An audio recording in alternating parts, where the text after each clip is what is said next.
ছাত্র জনতার আন্দোলন সহ গণতন্ত্রের আন্দোলনে শহীদদের স্মরণে 14ই সেপ্টেম্বর স্মরণ সভা ও গণতন্ত্র দিবস উপলক্ষে 15ই সেপ্টেম্বরের সমাবেশ সফল করতে দলের কেন্দ্রীয় কার্যালয়ে সভা করে বিএনপি। সভা শেষে সংবাদ সম্মেলনে দলের মহাসচিব মির্জা ফখরুল ইসলাম আলমগীর দেশের গণতন্ত্রকে প্রাতিষ্ঠানিক রূপ দিতে জন্মলগ্ন থেকে বিএনপির অবদানের কথা তুলে ধরেন। বলেন, ছাত্র জনতার আন্দোলনের মধ্য দিয়ে গণতন্ত্রকে প্রাতিষ্ঠানিক রূপ দেয়ার নতুন সম্ভাবনা তৈরি হয়েছে। ছাত্র জনতার অভ্যুত্থানের মধ্য দিয়ে আবার একটা নতুন সুযোগ সৃষ্টি হয়েছে সেই গণতন্ত্রকে প্রতিষ্ঠিত করবার। দ্রুত সংস্কার শেষ করে অন্তর্বর্তী সরকারকে জনগণের সংসদ প্রতিষ্ঠার আহ্বান জানান মির্জা ফখরুল ইসলাম আলমগীর।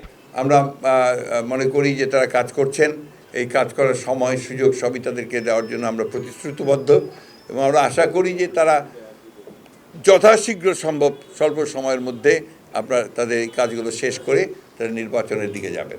ছাত্র জনতার বিজয়কে নস্যাৎ করতে এখনো ষড়যন্ত্র চলছে অভিযোগ করে বিএনপি মহাসচিব শিল্প কারখানার অস্থিরতা তৈরির চেষ্টা রুখতে নেতাকর্মীদের সজাগ থাকার আহ্বান জানান। পতিত ফ্যাসিবাদ হাসিনা বিদেশে ভারতবর্ষে আশ্রয় নিয়েছেন এবং সেখান থেকে যে অপপ্রচার চালানো হচ্ছে আপনার এই বাংলাদেশ সম্পর্কে, মানুষের সম্পর্কে, এই অপপ্রচারগুলো কখনোই গ্রহণযোগ্য হতে পারে না।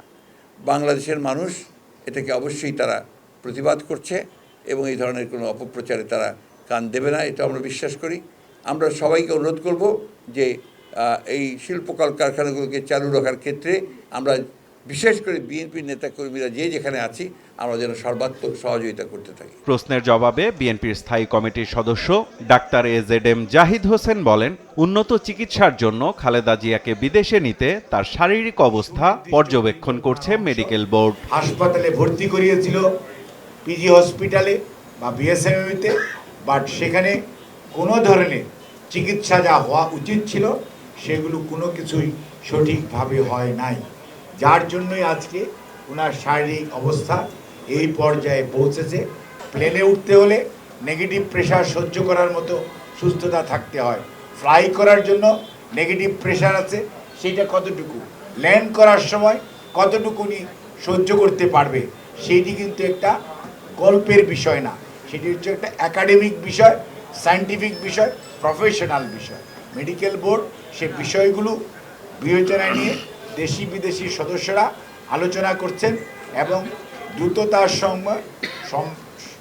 দ্রুততম সময়ের মধ্যে শারীরিকভাবে উনি একটু সুস্থ হলেই ওনাকে যত দ্রুত বাইরে নেওয়ার যে চেষ্টা একটা উন্নত সেন্টারে ফলো আপের জন্য, কারণ ওনার এমন কিছু রোগের সৃষ্টি হয়েছে যেগুলি সত্যিকার অর্থে বাইরের আধুনিক সেন্টারে নিয়ে দেখানো ছাড়া এবং তাদের ওপিনিয়ন নেওয়া ছাড়া আর কোনো জ্ঞাতন্তর নাই।